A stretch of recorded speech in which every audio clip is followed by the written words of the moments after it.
Hello. This is a video that I'm making on how to make a mosaic flower pot. This is like my fourth recording because I keep shutting it off because I really don't like doing this. Anyway, let's try this again.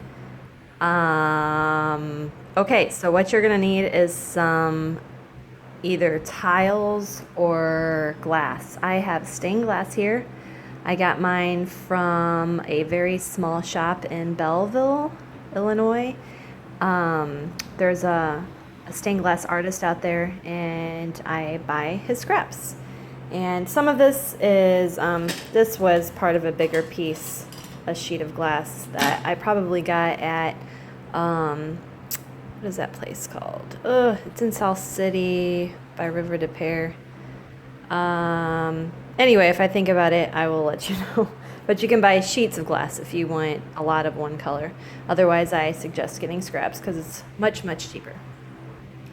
All right, so I'm going to make a flower pot for my daughter's teacher for a thank you gift at the end of the school year. So I got this from Home Depot for like $1.30 something. So we've got that. We've got our glass or tile, whatever you want to do. And here I have a glass cutter, and I don't know what this thing is called. We'll call it Mr. Bendy. And you can get these from any of those stained glass shops that I was talking about. They're pretty cheap.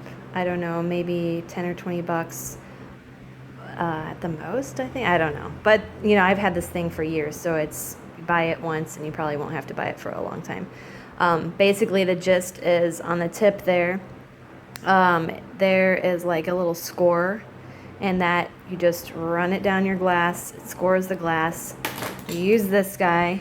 Mine is really, really worn out. There is supposed to be a line down the center right here, and the line shows you where you line that up with the line that you made on the glass. It bends the glass right there, breaks it, voila, done. So I'm going to just show you really quick how to do that. Hang tight. Okay, this is probably going to be hard to see, but I'm going to do my best. Let's see, I'm going to use this, let's use this green. Okay, so I've got this green piece of glass. All I'm going to do, I'm not going to be precise about how straight my lines are or whatever, because this is a mosaic and it's all about just putting a bunch of scrappy stuff together. So again, just put your little thing down, press down, you'll feel it, whatever, go in or whatever, and then just make the line. That did not make a very loud sound. Usually you can hear it a little more cut in the glass, but I don't know if you can barely see, there's a tiny little mark. Then I would take this. Imagine that there is a line down the middle. There isn't one, but there should be. I've just worn everything out. And then you're just going to bend it, and it breaks it right where you break it. So normally, what I would do, let me take this piece. If I wanted a lot of pieces on this pink, I would just run it down a bunch of times, just kind of varying the width, because I don't like anything to be completely the same. And then I go back the opposite way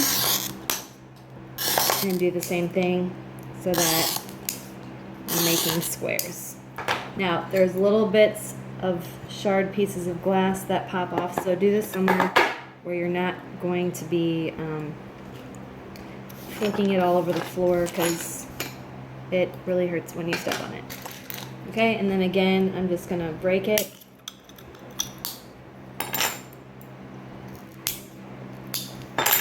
And then what I do is I just go down here, boom, boom, boom, boom, boom, boom, on all of these, and it makes, you do it to the whole thing, and then you've got a bunch of squares.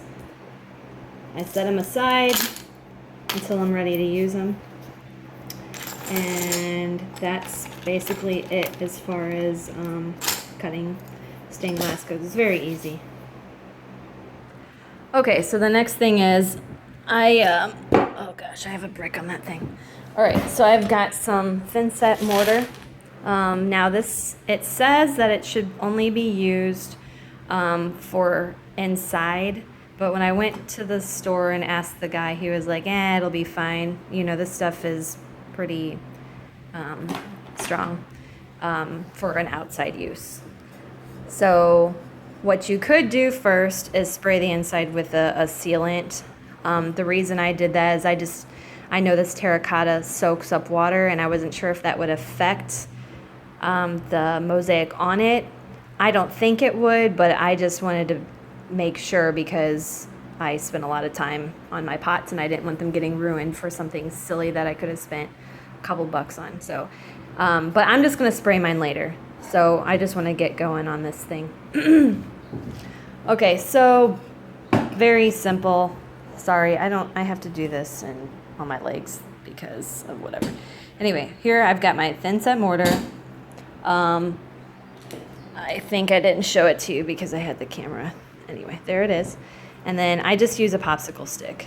So some of this is getting kind of dried out. I might have to buy some more. The brick was supposed to keep the lid on. Anyway, so I'm just gonna grab my mortar, put it directly onto whatever piece of glass I want to put on, or you know, you could apply it on like so. Oh, there. Sorry, I'm awful at this. And then stick on your glass piece.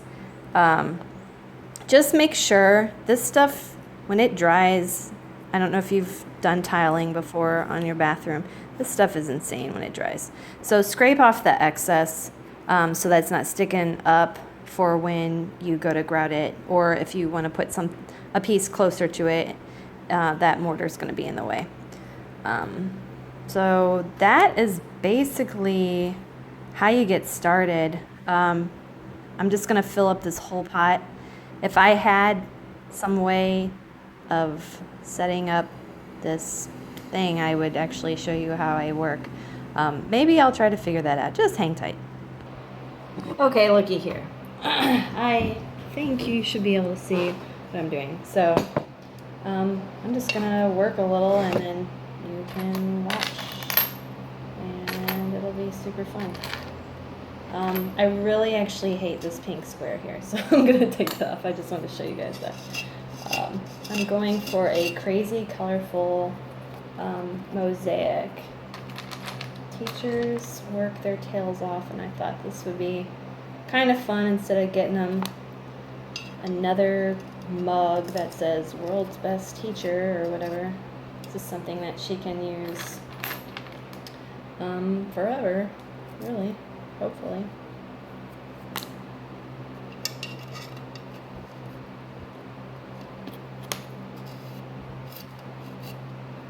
And then just try to, my suggestion is just, you know, very simple, pay attention to the,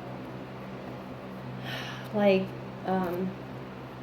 you know, don't put a million reds together or a million greens, kind of spread them out so that it just makes it a lot more interesting to look at. And then if things get a little bit too boring, I like to throw in some of these mirrored pieces. You can take an old broken mirror and cut it up just like you do, like I showed you with the stained glass.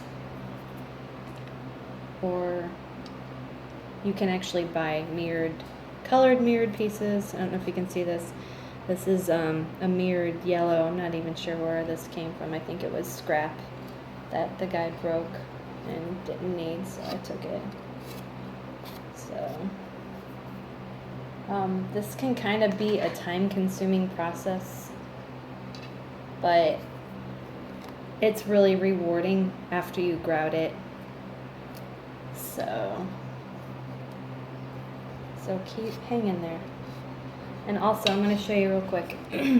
I try to keep the gaps between the pieces pretty similar. You don't want any big gaps and little gaps. It's just going to look kind of pathetic.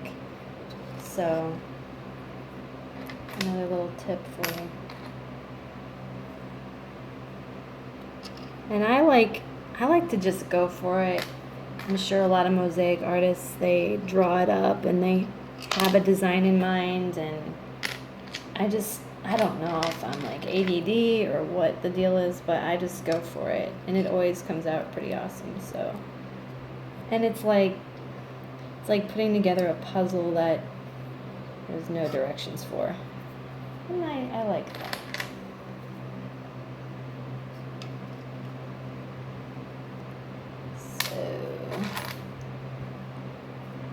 This one is one of my favorite pieces. It did not cut all the way, so I'm going to go ahead and cut that. Oh, look at that. That was fun. Okay, well, we have lots of little pieces of that. This is really pretty. It's iridescent, so when the sun hits it, it looks pretty awesome. And see if it will work in there, and I think it will.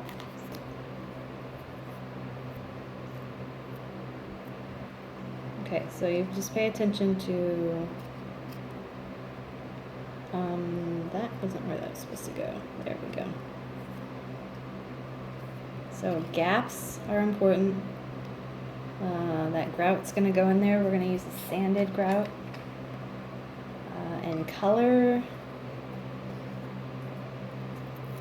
And that's basically all my tips I have for you. Alright, so I'm going to stop there with the video at least. I'm going to finish up doing this whole thing.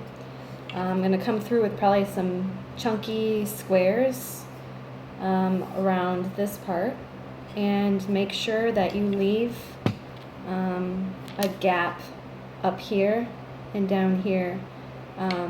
For when you grout it, you have to work those edges real good. So I leave probably, I don't know, I'm not good with measurements, maybe 1/8 of an inch free up top. So anyway, I will post another video once this is done and show you the next step. That's all.